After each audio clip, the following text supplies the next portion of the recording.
Welcome to Rock Your Block and today's segment of Ernestine J. Wilson Real Estate.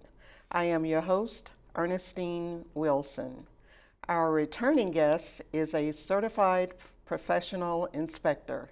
He is certified by the International Association of Certified Home Inspectors. He works in Maryland, D.C., and Virginia, providing advice to new home buyers, investors, and existing property owners. Welcome back, Jim. We appreciate you coming for the second time to educate us about the importance of home inspections. Thank you. It's quite a pleasure. Good, good, good. Well, first I would like for us to explain to our audience what a home inspection is, because sometimes we take for granted that people know what we're talking about. So explain what a home inspection is and why it's a good idea to have one. A home inspection is an evaluation of the structure of the home, of all the components in the home and the systems. And it is we go into a house, and normally it takes about two and a half to 3 hours to do for a standard house. And we look at everything. We look at the foundation, we look at the roof, we look at all the components, all the siding, the air conditioning unit, the heating plant, electrical system. We pull the cover off the panel box, make sure everything is up to current standards. Now the thing is, you can't always go up to current standards, because if the house was built in 1950s, those standards are different than the standards are today. So we can just recommend further evaluation at that point. The most important thing for an individual buying a house is to get an inspection. And the reason being is because there's a lot of flaws in a house that cannot be detected by a standard home buyer. They just don't see it. And their excitement at that point is really peaked. They're very excited. There's many times when I have to calm them down, because they're just so excited, and they're almost trembling at that point. I get it. Yeah. I experienced the same thing. Yeah. So last time we talked about the steps that you go through evaluating a house on the outside. Yes. Didn't talk about the inside much. So let's talk about, and you did touch on that a little bit.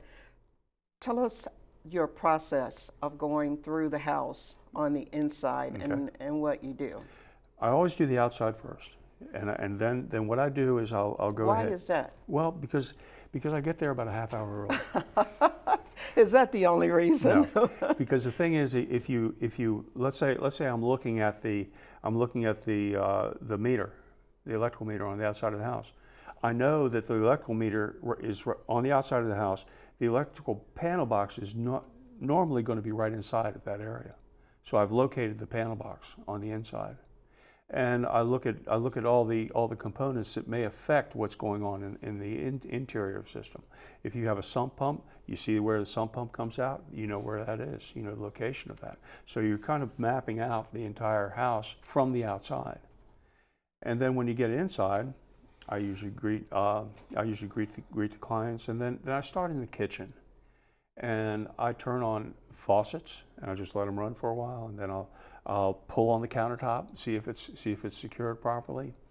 I'll check the appliances. I'll open every cabinet, and kind of give it a little push to see if it's secured properly on the walls, because sometimes they're not. And I want to check the screws to make sure that's the proper screws for that. I'll go to the stove and see if there's an anti-tip device on there. Because if the door's open and there's no anti-tip device, if someone stands on that door, now who's going to stand on the door? A kid's going to stand on the door. Well, a lot of times there is no anti-tip device on the store. You see that regularly, and that's important, because if a little kid opens the door to get to the microwave and they stand on it, that thing's going to fall over on them. So that's an important aspect of inspections. Then once I get done with all that, I look at the garbage disposal, I look underneath, and I use certain tools that I have, some of them that I have here, to look underneath the sink to see if there's any leaks. With this thermal camera, We'll get into that later. But with the thermal camera, I can turn it on and I can look at a hot, I'll turn the hot water on because I want to see a heat signature. So the water's going through the pipe, and many times I'm looking at it and I can see the hot drip going down because this camera is so sensitive, and it works so nicely. So I'll go through that. I'll explain how a garbage disposal works. I'll look at the dishwasher, how that's set up, and I'll run the dishwasher because sometimes you're going to have. I did one the other day, a condo. I turned it on. I came back a couple minutes later, and there's water on the floor. And you test these components. You make sure these components are functional. And now, in the standards of practice for the state of Maryland, it says that you do not have to check these appliances. But I do. I go above and beyond that to make sure that all the appliances are functional. I check all the burners on the stove. I check everything that's in place. I check the gaskets on the refrigerator, and continue through the house. Once I've done that, I go into the rooms, checking all the electrical receptacles. I check the receptacles in the kitchen to make sure they are GFCI protected, which is ground fault circuit interrupter protected. So if there was a ground fault, it would actually shut down that circuit, and you wouldn't get shocked or electrocuted. You might get shocked, but you won't get electrocuted. That's comforting. Yeah, it is. It is. So I continue around the house. I go into the dining room, living room, and I check all the windows. I check all the receptacles, and we use what is called representative number. So in a house, let's say you have 5 windows in one room. If that one window is blocked by a large piece of furniture, I may not be able to check it because I'm not going to move a lot of furniture around to get to these components. I will move small pieces, but not large pieces. And so that is covered under standards of practice as being excluded, so to speak. And that goes for the entire house. I'll go up the stairs, pull on the railings, make sure the railings are working properly, make sure the steps are in good condition. Go into then I'll get into the bathrooms, and I'll check to make sure the toilet is secure. I'll check the toilet tank to make sure that's secure, and then I'll do an interesting process. I'll go ahead and I'll turn on the sink, the water in the sink, and I'll check it with this device right here. I'll check the temperature of the sink. Now, the temperature of the sink should be, on the hot water, should be anywhere between 120 to 125 degrees. And then a lot of times I'll see it 140 or even 165. That's an instant scald. Someone puts their hand under there, they're scalded instantly by that hot water. And then I'll check the shower, because this is what happens. The people will have a cold shower, and they'll say, "Okay, honey, can you turn up the water heater, so they can get a little hotter?" And they'll turn up the water heater, and it's still cold. And the reason why it is because the shower itself has a device in there that's an anti-scald device that is put in there from the factory, and it may not be adjusted properly. Is that in the shower head? It's in the diverter. Oh. It's in the handle. So I show people that you can take the hand. I don't take the handle off, but I show them that you can take the handle off, and actually what it is, let's say the hot water goes to here, and that's as hot as it gets. So if you take the handle off, you can actually move a pin and adjust it so that it goes farther. And as it goes farther, it allows more hot water to get in. So you got to do a balance. I'm going to do a new build, brand new home. I always check that because the diverters are always wrong. So if the diverter is defective, it's not defective. The diverter is not adjusted properly. I see. Yeah. Okay, there is a difference. Yes. That's interesting. I never knew that. Yeah, absolutely. And a lot of inspectors won't even check that. They won't check the temperature differential between there. And I found that because I went into a house one time and it was at 165 degrees, and I asked the client, "Well, why is that up so high?" And he said, "Well, I turned it up because the shower was cold. I go check that shower and it's 120 degrees." Now, a shower should only be up to about 118 to 120 degrees maximum, because you don't want to, above that it starts getting a little too hot. So it actually adjusts the mixing valve in the diverter itself. Now, if it has 3 handles where you have hot, your diverter and then the cold, that doesn't matter. So that's not applicable. There's no Okay. adjustment on that. All right. So we're through the house now? What? No, because you always look in the attic. I always look in the attic, and you know, the thing is, I have a wonderful collapsible ladder that may be about this big, yeah, maybe about like that, and it's very. I used to carry these 6-foot A-frame ladders, and they would, you know, you'd knock around the house, you'd bang up the walls, you'd do all this stuff, and you don't want to do that, but you inevitably sometimes do. But this ladder just, I go right up and I push the panel up, and I'll go in it. There are many things that you find in the attic. You know, I found huge starling's nests that are probably almost the size of this table and about this high, and it's just all. Were you out in the country? Not always, you know, but they get in. They get in and they bring all this straw and they build a huge nest. And a lot of times I'll see little holes where mice have gone into these areas. And that can be problematic. You get a lot of mice in there, and the mice will do their thing, and there may be urine present, and that's where the problem is in terms of you know, it's a health hazard actually. Sure. And but once again, we are not required as home inspectors to say that. If we see mice or rodents or you know, any sort of insects, we don't have to report that. But I always report it because I think that if somebody finds out that they have mice in the attic, they're going to be quite angry with me for not putting it in the report. Yeah, I think so. And just speaking of what people report or don't report, I know that there are different standards of practice for people in Maryland, D.C., and Virginia. Yes. So can you just briefly tell us what the differences are in having the ability to do this business, your business, a home inspector? Like in Maryland, you have to have a license. Yes, in Maryland and Virginia, you need a license too. Okay. Now, I'm not licensed in Virginia. Okay. But in D.C., you do not need a license. Okay. You know, so, but in the state of Maryland and all across the country, they've adopted, the states that do have licensure, they've adopted a standards of practice. Most of those standards of practice usually follow ASHI or INTRNACHI standards of practice. Some of the, in the state of Maryland, what they have is they have several people on the commission that are home inspectors. And so they know what should be done in the home inspectors, and if you're, you know, so if there's a complaint or something like that, they know exactly what is required, and you know, so they can look at that and appropriately deal with it. So when I said that you do business in Virginia, that wasn't true, right?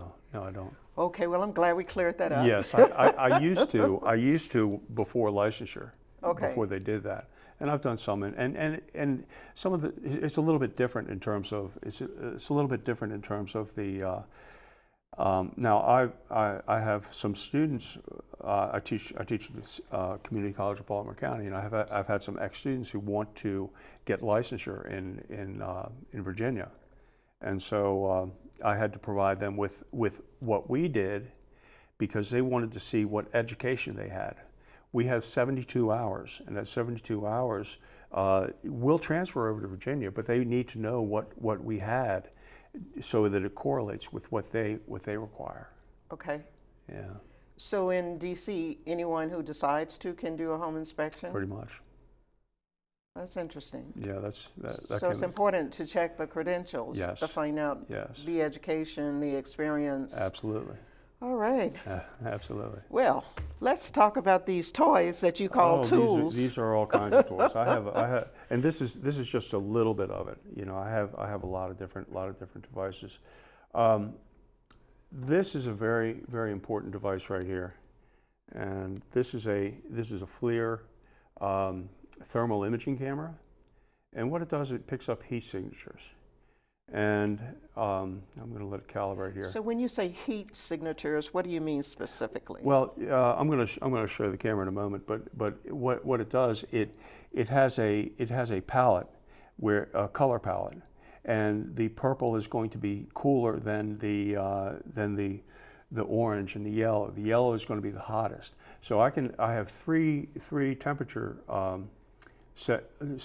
temperature settings on this, which shows me the low, it shows me the high, and it shows me what the little cursor is in the center.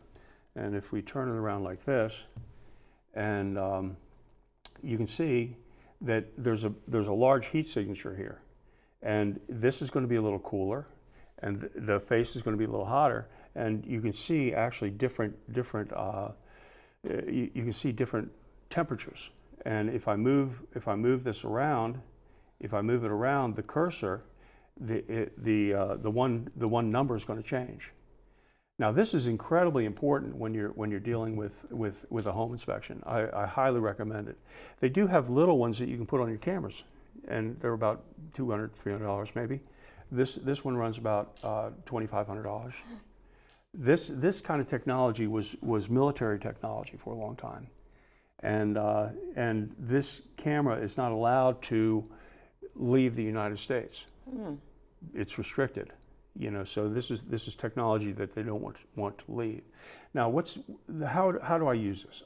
I'll go into a house, and I check the water. I'll check the water in each one of the faucets. I'll check it in the sink, and so then what happens is I'll turn on the air conditioning. Now, when I turn on the air conditioning, I'll turn it up, and I'll go to each register, and this will tell me. It'll show me a difference in temperature between the room temperature and the temperature of the temperature of the duct, and that temperature is called somewhat of a delta T. It's not an actual delta T. I'm not going to get into the weeds on that, but this actually you can tell whether or not it's functioning. You turn on the heat. You turn it up 2 degrees, then you can check the heat pump. If you turn it up 5 degrees, you're checking the coils in the unit. Or if it is gas, then you're going to check it. But you can check it. I've found several places where the ducts were not connected. There was nothing coming out of the duct, and you know, at that point you call for further evaluation by a licensed specialist. Incredible! It's an incredible tool, and it works. You're getting excited just talking about it. Oh, I love it. I'm definitely a gear geek, and this is my newest acquisition. This is a drone, and it takes photos. I can take photos, and I can take videos also. This has made my life so easy. You know, because before I would look at it. I would look at a roof from the ground, and I'm very good at looking at a roof from the ground. I can tell. I have these binoculars here, which I also use, and I can see. And it's a very good pair of binoculars, and I can see a lot of stuff that is not necessarily seen with the bare eye. But this is nice because you can get behind things. I flew this in Baltimore City the other day, and brought it up above the roof. Now, a lot of the roofs are kind of flat, but they're kind of angled. And I brought it up above the roof, and I could see where the chimney was totally destroyed, so to speak. There was no cap on the top. There's no crown on the top. I could see down into the chimney, and you know, see that it was not functioning properly. I would not have been able to see that from the ground. And that really makes a big difference in terms of you know, being able to give confidence to the buyer that the roof is in good shape, and you can see it. And the pictures. I flew one on a 4,000 square foot house in Columbia. It had a turret on it, and I was able to get behind the turret and see that there was a shingle or two missing. You know, so this is an incredible tool. And it actually has a 4K camera, and it does very, very well with that. Some of the other tools I have here, this is to check a microwave. I'll put it in a microwave, and it'll just light up, and then I know that the magnetron is working. And so I don't have to put a cup of water in there and see if it's hot or anything. I'd like to have one of those. You would. I might have one in my bag. Let me take a look. That works very nice. This is the mainstay of a home inspector. I mean, this is actually a very, very powerful flashlight. Let me see if I can do something here. It gets pretty bright, and you can see some really nice. I can light up, and the way I use a flashlight. Let's say I'm in an attic. You mentioned I was in an attic. Yes, I'm in an attic. I don't turn the light on. I use this because I can focus. I can focus on a small portion of the attic, and then I move it around, and it makes it much easier for me to see. A couple other things. If I can't get into an attic, we all know what this is. A selfie stick. It's what? A selfie stick. Oh. You put your camera. You put your. No, I know you don't know about that. Okay. So you put this in, and let's say I can't get into the attic. It's in a little closet, 2-foot closet with a shelf. I'll put my ladder up as far as I can go. I'll push up the hatch, and then I'll put this up in there, and take a couple pictures. Click, click, click, and I can go all the way around, and I can see what's in the attic. A lot of times you can't do that. And this makes it quite easy. I do have a moisture meter. This moisture meter is really nice because it can actually, and I don't know if you can see this, but it can actually see the, no, you can't see it. The moisture will be indicated, like if I put this down on a tile floor, the tile floor is completely wet. It's not going to check the wet floor, it's going to check about an inch down into the floor. And so I can see if moisture is down into the floor. And then it has the probes, and these probes I can put into wood flooring or something like that at a very discreet spot. I was about to say, doesn't that destroy a little bit of the integrity of the floor? Well, if you get in real close, you can get in there and get a reading. And sometimes if you look at damaged drywall, and this is a wonderful tool, and it really does a nice job. I do have a tester, and this will trip a GFCI. And then I have, if I need more analysis, I'll use this device right here. And this device right here is able to detect problems that are associated with the circuit. Now let's talk a little bit about radon. This is a test which is not part of the home inspection. It's a supplemental part of the home inspection. I usually charge about $150. This is a radon test. The radon test is 2 canisters. Well, will you explain why one would test for radon? Radon is a radioactive gas which is present in a lot of different houses.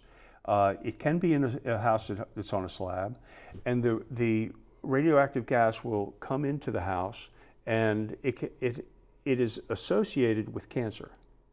It's associated with, it's the second highest cancer-causing agent, cigarette smoking being the first. And so you want to test for radon in a house. This particular, this is made by Radon, and it's an e-perm system, very convenient system. And I'm going to show you what the diaphragm looks like. The diaphragm looks like this right here. And this is a Mylar charged diaphragm. It's charged up to 700 volts when it's first set. Now, 700 volts, it's a static charge. And then each time you use it, the drop from let's say the 700 down to maybe about 650 is measured over time. So if you have that drop over time, it's going to tell you how many picocuries per liter, which is the Madame Curie was the she discovered radioactivity, and they named it after her. So you can tell what the radon level is. 4 picocuries per liter is the action level for the EPA to want to have some sort of mitigation going on. And what they do, they ventilate the slab, and they evacuate the radon from the house. Well, I have one important question because yes, we're kind of running out of time. I can but keep I mean, going. there's Go ahead. we do have some time left. Yes. But I think this is critical. Yes. You mentioned that buyers are walking through the house, they're really excited. Oh my. What are some things that people continuously overlook that you think they should have seen when they were walking through the house? Can you think of anything that's... Well, you know, the thing is, a lot of the clients that I've had, they have said that they didn't go through the house, you know, methodically. They don't. People don't do that. They look. Oh, look at that! Look at that! Look at that! And they just keep. They miss some of the big things because they're looking at the curtains. They're looking at the flooring. They're looking at they don't really see some of the structural issues that may be in the house. Well, lay Right. people don't Yes. really identify. And that's my job. That's why you're Yeah. hired. That's Yeah. my job, absolutely. And you know, I love it. I actually feel like I'm a therapist at times. You know, because I've had to calm people down, you know, because they're so excited. Mm-hmm. And I say, now let's focus. Let's look at this. And I ask them to stay with me the entire time because if I'm looking at it, then they're going to look at it in a certain way too. And I've had some buyers that have dropped their contract, and then they went through another house the second time, more like what I did. Well, Jim, guess what? Our time is up. Oh, Thanks so much for coming. it has been my pleasure. Thank you. The pleasure was all ours. If you have any questions about how to contact our guest, please see the information scrolling below. Thank you for watching Rock Your Block and today's segment of Ernestine J. Wilson Real Estate. We'll see you next time.